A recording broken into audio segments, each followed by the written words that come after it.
Bonjour mesdames et messieurs, merci d'avoir patienté. Bienvenue à l'appel conférence pour vivre le moment présent grâce à la méditation et à la gestion du stress. Présentement, toutes les lignes sont en mode d'écoute seulement. Suivant la présentation, il y aura une période de questions et réponses. Des directives reliées à cette période seront données à ce moment. Si vous avez des difficultés pendant la conférence, veuillez s'il vous plaît appuyer sur l'étoile suivi du 0 pour l'assistance d'un ou d'une téléphoniste. De plus, veuillez noter que cette conférence est enregistrée aujourd'hui le 14 mai 2009 à 13h30, heure de l'Est. J'aimerais maintenant céder la parole à Fran Turner, directrice de programme. La parole est à vous. Pour femmes souffrant survivantes du cancer des ovaires, et ceci est la dernière session du printemps et on recommencera l'automne. Je vous donne la bienvenue à notre session d'aujourd'hui, vivre le moment présent grâce à la méditation et la gestion du stress. Mon nom est Fran Turner, directrice de programme au cancer des ovaires Canada, un organisme qui essaie de donner aux survivantes du cancer des ovaires et les personnes qui prennent soin d'elles les informations pertinentes. Et j'espère que vous allez trouver cette session intéressante et que vous êtes à la fin de cette session, vous pourrez poser vos questions. Et en fait, c'est ce que l'on fait d'habitude, mais en fait, dans cette session, si vous voulez poser une question à Dr. Specka durant sa présentation, vous pouvez appuyer sur étoile 1 et ceci vous mettra sur la liste pour les questions.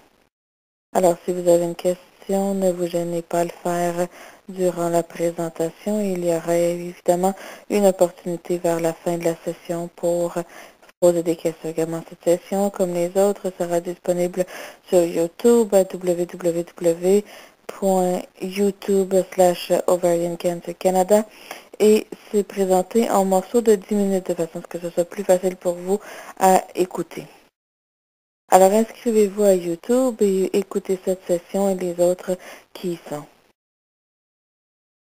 Je suis très heureuse de présenter Dr. Specka. Il est professeur et chercheur dans le département d'oncologie et d'oncologie psychosociale à l'Université de Calgary en Alberta.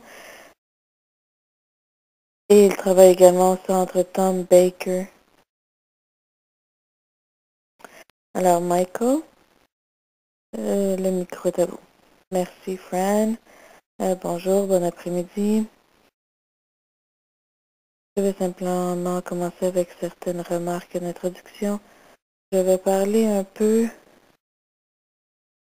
du MBSR, le modèle de pensée de réduction du stress qui est utilisé beaucoup dans le domaine de la santé. Ensuite, on parlera de la conscience plus généralement.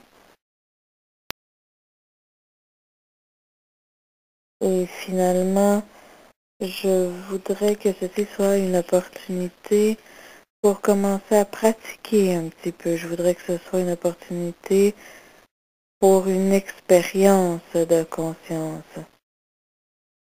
Alors, je vous demanderai de pratiquer avec moi et on fera un peu une séance de conscientisation vers le milieu de la présentation. Généralement, je travaille avec les personnes en face à face et c'est une expérience très différente à cause du format d'aujourd'hui. Je recommande peut-être que si vous avez des questions au fur et à mesure, si vous pouvez vous prendre note pour qu'à la fin, je puisse répondre à vos questions. La pratique de la conscientisation est si importante. Il est facile de croire qu'on peut simplement écouter le concept et comprendre.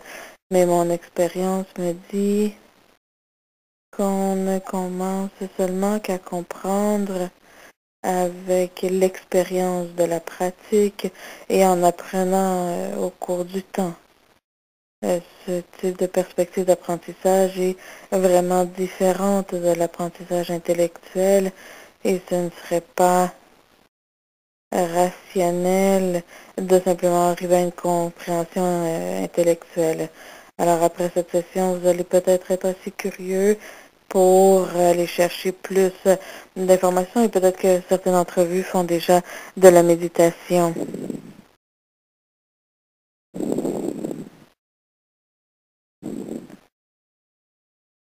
Je suis psychologue de formation, même si je suis professeur, je fais de la recherche. Plus que d'autres choses, je travaille avec les patients du cancer et leurs familles pour les aider à essayer de passer à travers cette expérience du cancer. Il y a plus de 15 ans, j'étais assise sur un dîner avec certains de mes collègues et nous avons commencé à parler sur notre façon de gérer le stress et chacun d'entre nous avait différentes pratiques, du yoga, de la méditation, différentes choses et on s'est demandé pourquoi est-ce que l'on n'offre pas ça à nos clients. C'est notre façon de gérer le stress, de vivre dans cette émotion, dans cet environnement où les émotions sont très fortes. Et c'est ce que l'on fait. Alors pourquoi est-ce que l'on n'enseigne pas cela plutôt que de simplement faire le travail traditionnel de psychothérapie, etc. Alors on a commencé à faire cela et rapidement on a entendu parler du programme de Kabat-Zinn, le MBSR, le système de conscientisation pour réduction du stress. Alors on s'est dit, pourquoi ne pas adapter ce que l'on fait pour suivre réellement ce modèle-là, surtout pour la recherche. Alors, on a commencé à le faire et on offre le programme depuis la moitié des années 90 ici à Calgary.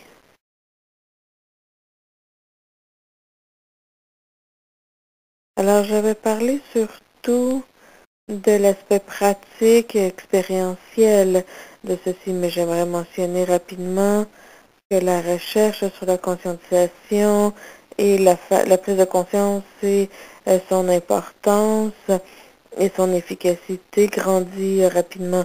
On a de plus en plus de preuves à l'appui pour prouver l'importance de ces pratiques de conscientisation, de prise de conscience pour beaucoup de problèmes chroniques, incluant ceux causés par l'expérience du cancer. Alors, le MBSR a été créé pour adresser vraiment des problèmes de santé.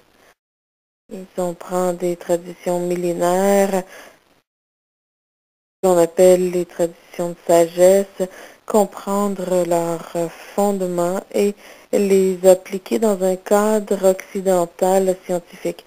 Et une des raisons pour cela est de simplement pouvoir établir et parler de ces pratiques aux personnes qui sont dans nos institutions pour que ça devienne plus compréhensible à la perspective occidentale. Mais à la base, dans ces fondements, il n'y a vraiment pas une grande différence avec les pratiques traditionnelles. Ayant dit cela, on se concentre ici sur la réduction du stress, mais la prise de conscience, évidemment, a beaucoup plus d'applications dans la vie. Si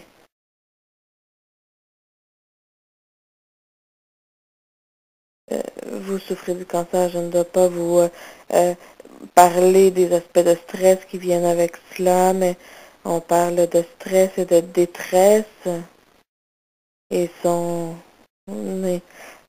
entrés dans toutes les parties de la vie, la capacité également de vivre à travers les traitements qui sont souvent très pénibles, également le contrôle des symptômes difficiles qui ont à voir causés par le cancer, mais également par le traitement, comme la douleur, la nausée, la fatigue, l'anxiété, la perte de contrôle également. Surtout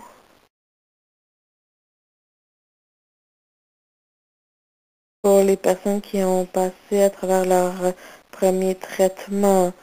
Pour ces personnes, souvent, il y a une incertitude face au futur et une peur d'un retour du cancer. Également, une perte d'identité et la recherche de la signification de cette expérience du cancer dans la vie. Et souvent, les personnes souffrant de cancer revisitent l'essence de leur vie, évidemment tout le thème de la mort et de mourir et la peur autour de ces idées. Et je crois que les pratiques de prise de conscience aident pour cela. Alors, comme j'ai mentionné, on a commencé notre travail vers la moitié des années 90. On avait eu près de 1500 personnes participer à notre programme de 8 semaines.